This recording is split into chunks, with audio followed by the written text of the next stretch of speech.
오늘 은혜 받으실 말씀은 욥기 25장입니다. 욥기 25장 1절에서 6절의 말씀이 되겠습니다.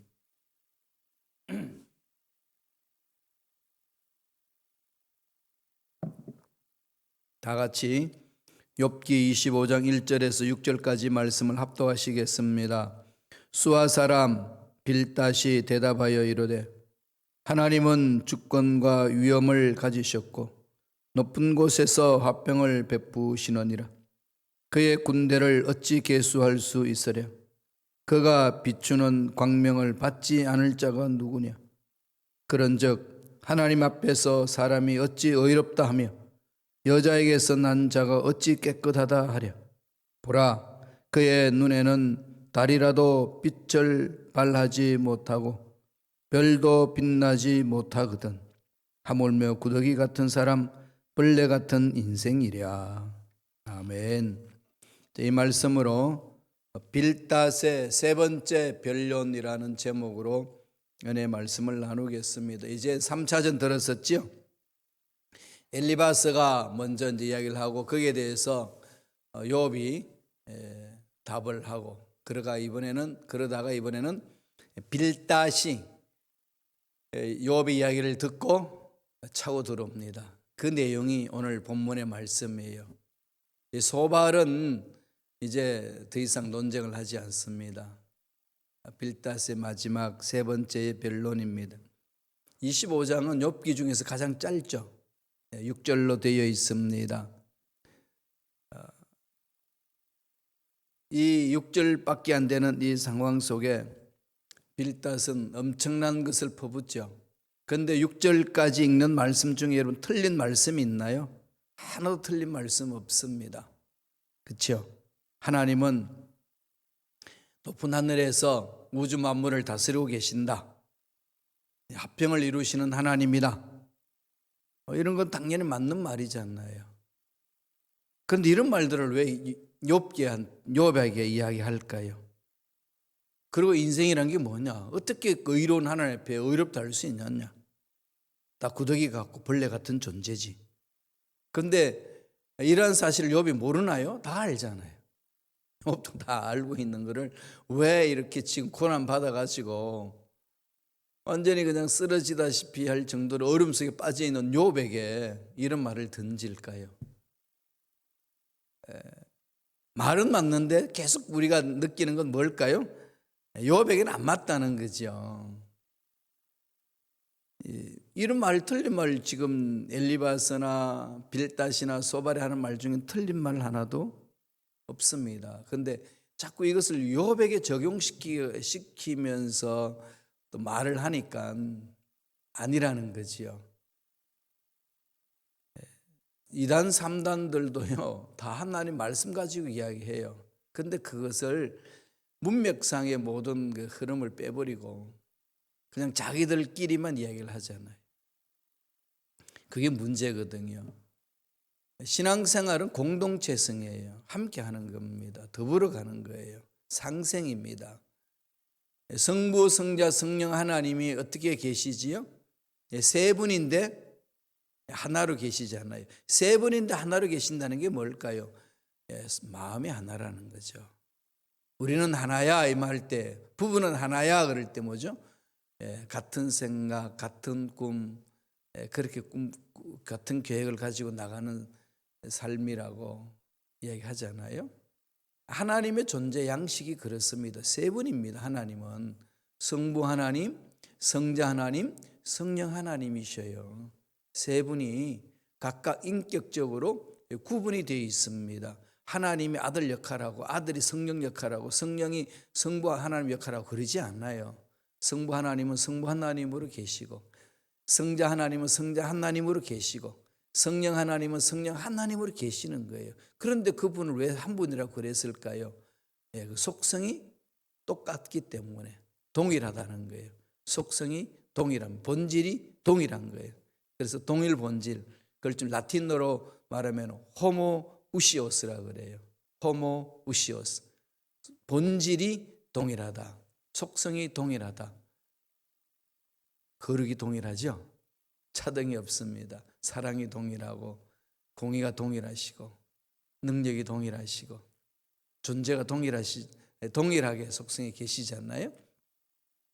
그래서 어떻게 하죠? 서로 섬겨주고 서로 세워주고 서로 높이는 거예요. 하나님을 닮아간다. 삼일체 하나님을 닮는다는 것은 교회 공동체에서 서로 이렇게 하나님처럼 세워주고 높여주고 서로 영화롭게 하는 삶이에요. 그게 신앙생활입니다. 성부, 성자, 성령 하나님을 잘 모르면은 나만 생각하는 거죠. 이기주의입니다. 이단들은 다 이기주의예요. 자기들끼리만 하잖아요. 다른 사람 못 들게 합니다. 그죠? 다른 데 구원이 없다고 그래요. 자기한테 와야만 구원이 있다는 겁니다. 자기한테 와야만 예수를 잘 믿는다는 거예요. 다 헛된 소리죠. 네, 구원은 보편성이에요. 누구든지 예수 믿으면 구원받습니다.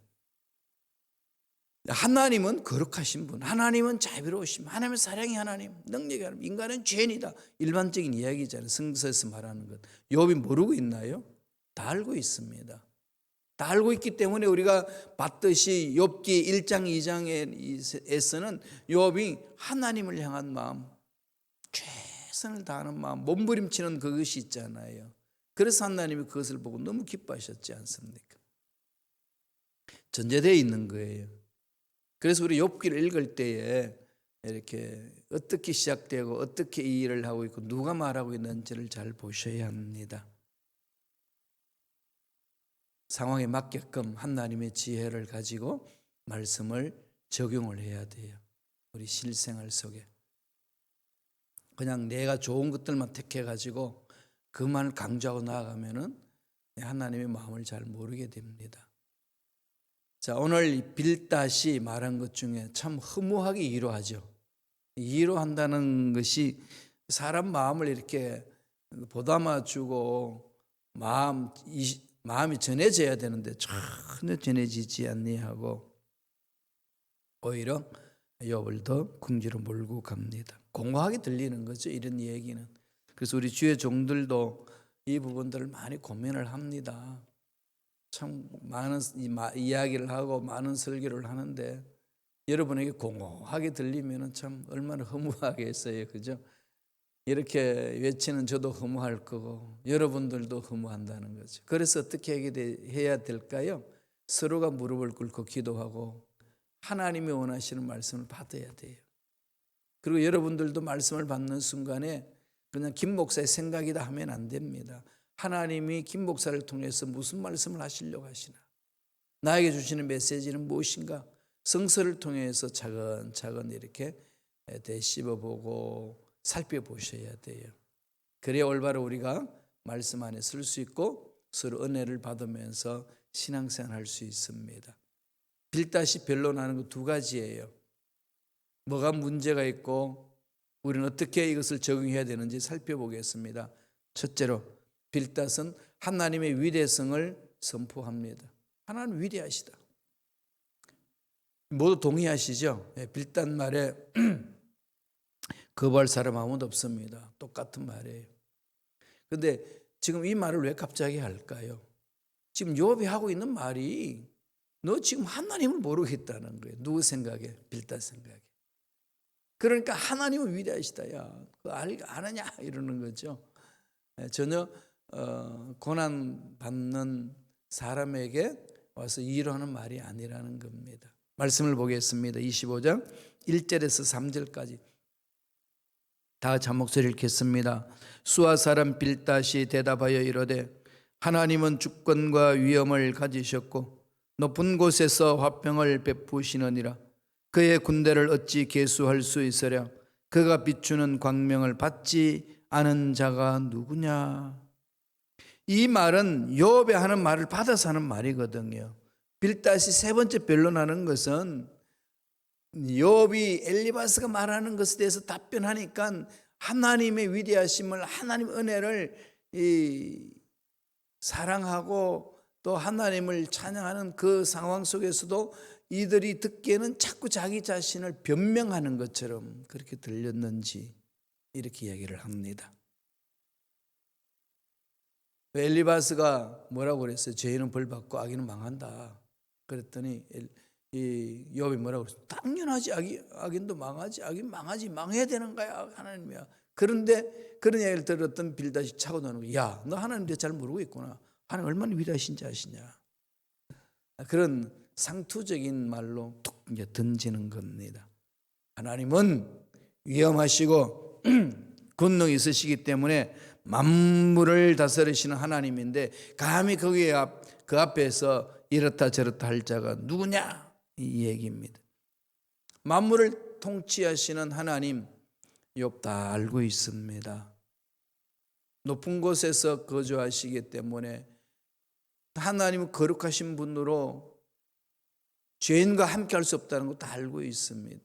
그래서 고난 받기 전에 얼마나 하나님 앞에 올바로 서려고 제사를 드리고 몸부림을 쳤습니까? 느닷없이 고난 오니까 이해할 수 없었던 거 아니겠어요? 하나님의 섭리는 뭔지 알지 못했던 거죠. 이런 상황 속에 있는 욥을 참으로 위로한다면 어떻게 해야 될까요? 하나님의 위대하심을 선포하는 이 빌닷이 뭐라고 그래야 되겠습니까? 그 위대하심이 당신을 만져주실 거야. 다 뜻이 있는 거 아니겠냐고. 이해할 수 없지만 하나님의 섭리가 있는 거 아니겠냐고. 내가 옆에서 함께 아빠하고 함께 있겠다고 기도하겠다고 이래야 되죠. 이게 진정한 형제를 사랑하고 또 하나님의 사랑을 체험한 자의 자세입니다. 우리가 신앙생활을 하면서 이렇게 하나님의 속성, 성품 다 알고 있다는 그 지식을 가지고 자기도 다 알고 있어서 이 하나님을 배반하면 되겠냐, 그 앞에 죄를 지으면 되겠냐 이런 식으로 몰고 가서는 안 된다는 겁니다. 참 그러고 싶은 마음들이 막 생겨요. 그죠? 내가 보기에 신앙생활을 영광하는 사람들, 내가 보기에는 사람들이 그냥 허짓거리는 사람들한테는 꼭 이 말을 던져주고 싶은 그런 욕구가 막 일어나잖아요. 그죠? 그거 잘 절제하셔야 돼요. 정말 잘 절제해야 됩니다. 뭐가 필요하다고요? 사랑이 필요한 거예요. 지금 빌닷은 하나님의 사랑의 하나님께서 품어주시는 것을 잘 모르는 거죠. 어느 누구 하나 앞에 변론할 수 있겠어요? 사도 바울도 이 말을 이야기를 합니다. 한번 보고 갈까요? 로마서 9장 20절에서 21절입니다. 다 같이 읽겠습니다. 이 사람아 내가 누구이기에 감히 하나님께 반문하느냐? 지음을 받은 물건이 지은 자에게 어찌 나를 이같이 만들었냐 말하겠느냐? 토기장이가 진흙 한 덩이로 하나는 귀 쓸 그릇을 하나는 천이 쓸 그릇을 만들 권한이 없느냐? 절대 주권이죠. 하나님은 절대 주권을 가지고 다스리는 거예요. 하나님은 모든 군대를 다 계수하셔가지고 다스리시는 분. 하나님이 전능하시면 위대하시면 어느 누가 대적하겠냐는 겁니다. 다 포함은 다 하나님의 것이라는 것. 내 인생의 문제도 하나님 것, 내 앞날의 문제도 하나님의 것, 내가 받는 축복도 하나님의 것, 다 하나님의 것입니다. 하나님의 것이 아닌 것이 어디 있습니까? 그런 속에서 우리가 하나님의 성품을 이야기할 때는 고난받는 사람 앞에는 뭘로 가져가야 될까요? 그 능력이 많으신 하나님은 긍휼도 무한하시다. 그죠? 하나님의 사랑도 무한하시다. 이 힘들고 어려운 것 하나님의 긍휼하심과 죄진 사람, 허우적거리는 사람한테 하나님의 사랑이 임하면 그 죄에서 벗어날 수 있다. 이렇게 접근해 나가야 되고 그렇게 가야 되는 거죠. 그러니까 빌닷이 해야 될 일은 하나님의 위대성을 이야기함과 동시에 그 위대함이, 그 사랑이 얼마나 크겠냐. 그 하나님의 섭리의 신비를 가지고 이야기를 하는 것이 정말로 하나님의 사랑을 체험하고 위로하고 건면하는 자의 삶 아니겠습니까? 25장에서는 빌닷, 여기서 이제 마무리 짓거든요. 더 할 말이 없으니까 짧아요. 그죠? 이렇게 할 필요 없습니다. 신앙생활 할 때 위대하심과 하나님의 긍휼하심.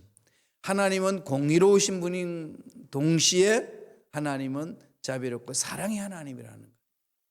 이 두 기둥을 놓치면 안 됩니다. 꼭 붙들고 가셔야 돼요. 하나님 하실 때는 이거 꼭 기억하세요. 마음판에. 하나님 거룩하신 하나님인데 거룩이라는 속성 중에 하나님은 사랑으로 우리를 만나주시고 또 죄에서 벗어날 수 있도록 공의로 정의로 만나주신 하나님. 이 두 가지를 꼭 손에 붙들고 가셔야 됩니다. 그것을 가지고 내 마음판에 새기고 나를 바라보고 나에게도 적용하고 다른 사람에도 적용하는 거죠. 그래서 사랑으로 먼저 접근하라. 이게 중요합니다. 사랑으로 출발하라. 하나님 은혜는 그렇게 나누는 거죠. 그렇게 신앙생활 하는 거 아니겠습니까? 두 번째로 무엇을 이야기하죠? 인간의 나약성을 이야기합니다. 참으로 인간은 나약하다. 보잘것없다 그러죠. 그렇죠. 다 알잖아요. 25장 4절 6절 보실까요? 그런즉 하나님 앞에서 사람이 어찌 의롭다 하며 여자에게서 난 자가 어찌 깨끗하다 하랴.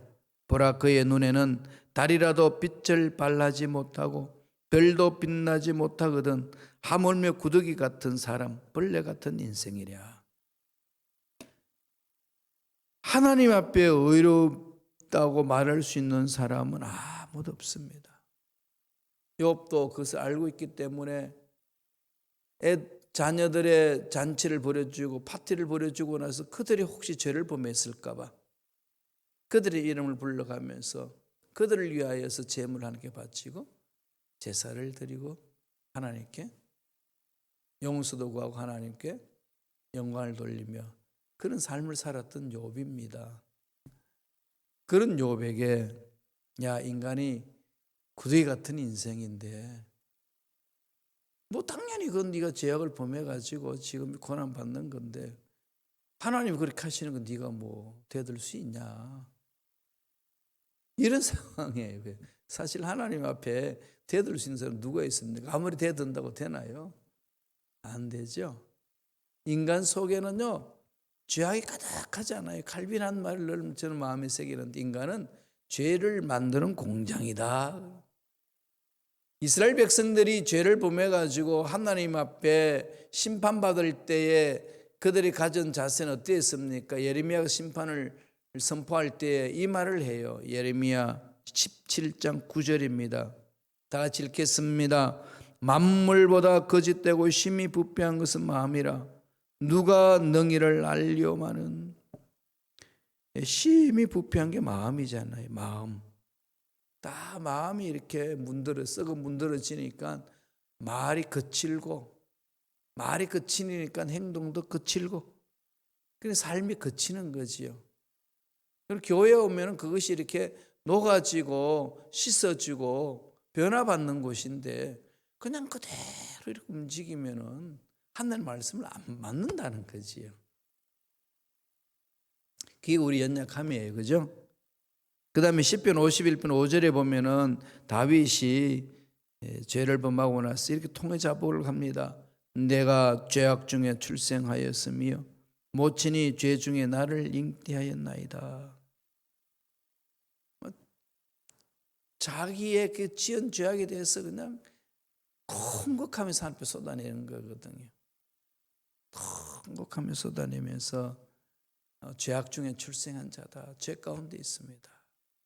이렇게 고백했듯이 그 족장 시대에 살았던 이 욥도 그것을 안 거예요. 하나님 앞에 죄 지으면은 안 된다는 것, 가까이 갈 수 없다는 것, 그 죄 씻음 밖에서 몸부림쳤지 않습니까? 그렇지 고난받고 있는 그를 향하여 인간은 구더기 같은 존재다. 이러면은 얼마나 이 구렁텅이로 빠지겠어요. 그죠? 시궁창에 그냥 처박히는 기분 아니겠습니까? 이해할 수 없는 고난이 와가지고 재산 다 잃어버리고 자식 다 잃어버리고 혼자 남아서 지금 몸도 아파서 너무 고통 중에 있는 그 욥에게 야 구더기 같은 존재인데 뭐냐 이러고 있습니다.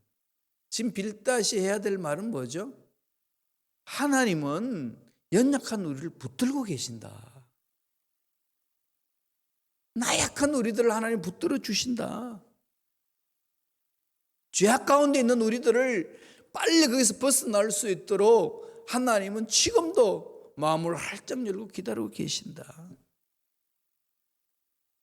옛날에 복을 많이 받아서 하나님께 영광 돌렸던 그 모습, 그렇게 우리는 하나님 앞에 가면 하나님 받아주시지 않느냐. 하나님 사랑의 하나님인데, 사랑 하나님이 욥을 품어주시고 지금도 인정하시고 지켜주신다, 이렇게 가는 것이 맞는 거지요. 그런데 야, 벌레 같은 존재, 구더기 같은 존재가 뭘 난리를 치냐, 뭐 네가 잘났다고 떠들고 그냥 그렇게 헛소리 하냐, 이 얘기예요. 지금 빌닷이 하는 이 얘기는 의로운 가운데 의인이 고난받는 것을 지금 성경에서 말하는 것, 이유 없는 고난, 인생 살 때에 정말 알 수 없는 고난, 하나님의 신비가 있다는 거죠. 하나님의 신비로운 섭리가 있다는 것, 그것을 알게 해주는 게 중요합니다. 그래서 지금은 빌닷이 해야 될 일은 욥을 위로하고 하나님이 여전히 당신을 사랑하고 품어주십니다, 이러면서 함께 있어 주는 거 아니겠어요? 그게 중요하겠죠. 그래서 하나님이 얼마나 사랑하시는지를 자꾸 이렇게 불어 넣어줘야 되는 거죠. 본인이 정말 하나님 위대하심을 체험했다면. 그리고 얼마나 하나님이 귀하게 여기는지 아느냐, 이걸 얘기를 해줘야 되는 거죠. 그렇지, 네가 하나님 앞에 제사 드리고 하나님 몸부림 쳤던 그 모습 하나님 왜 이렇게 여기신다, 벌레 같은 존재가 아니라 보석과 같은 존재야, 이게 필요한 거죠. 자녀들이 힘들고 어려워할 때에 그것 봐라, 엄마 아빠 말 안 듣더니 잘 됐다, 그렇게 툭 던질 수 있잖아요. 너무 얄미운 짓 하고 난 이후에. 또 우리 옆에 있는 성도님들한테 그럴 수 있죠. 친구한테도, 그지, 아는 사람들한테 이거 자급자득이지 뭐, 심은 대로 거두는 거야. 그게 다 욥의 세 친구들 하는 인간보예요. 원인이 있으면 결과가 있는 거야. 이런 식으로 몰고 가는 거는 틀렸다, 이거 잘못됐다. 하나님이 이 세 친구들을 통해서 하나님이 말씀하는 거예요. 세 사람 다 너 틀렸다. 42장 가면 이제 결론 내려주시죠. 하나님은 욥을 사랑하시고 품어주시고 위로하시는 겁니다. 하나님은 기뻐하신다고 그러잖아요. 여러분, 이 세상 살면서 이런 일 저런 일 경험할 때에 어려운 일 많았죠. 그리고 원하는 대로 되지 않는 일들 때문에 고통스러운 일 많았지 않습니까? 왜 나에게 이런 일이 있습니까? 이러고 묻고 싶을 한두 번 아니지요. 왜 나한테만, 왜 우리 가정에게만 이런 일이 있습니까? 왜 우리 교회에만 이런 일이 있습니까? 이렇게 우리가 외치고 싶을 때 많이 있습니다. 그럴 때마다 하나님의 섭리를 바라보시기 바랍니다. 그리고 주위에 있는 사람에게도 우리가 이해할 수 없는 하나님의 섭리가 있습니다. 말만 해서는 안 되죠. 그냥 마음이 이렇게 전해질 수 있도록 위로하고 사랑하고 격려해 주는 겁니다. 그리고 옆에 있는 사람에게 자존감을 세워주는 거예요. 하나님이 원하시는 일은 그것입니다. 우리가 해나가야 될 가장 기본 자세예요. 오늘 빌닷이 이렇게 변론하는 걸 통해서 우리 마음판에 새게 될 게 뭘까요? 하나님은 위대하십니다. 하나님은 강하신 분입니다. 그와 함께 하나님은 긍휼히 여기시는 분입니다. 하나님은 사랑하십니다. 그리고 또 하나는 인간은 나약합니다. 죄 중에 죄로 인하여 잉태한 존재입니다. 정말 죄 가운데 있는 존재라고 말하는 반면에 그 죄인을 하나님은 사랑하십니다. 품어주시고 위로하시고 긍휼히 여기시는 분입니다. 당신은 존귀한 존재입니다. 비록 죄 가운데 허적거려도 하나님은 살려내시려고 지금도 기다리고 계십니다. 하나님의 형상을 입은 당신은 존귀한 자입니다.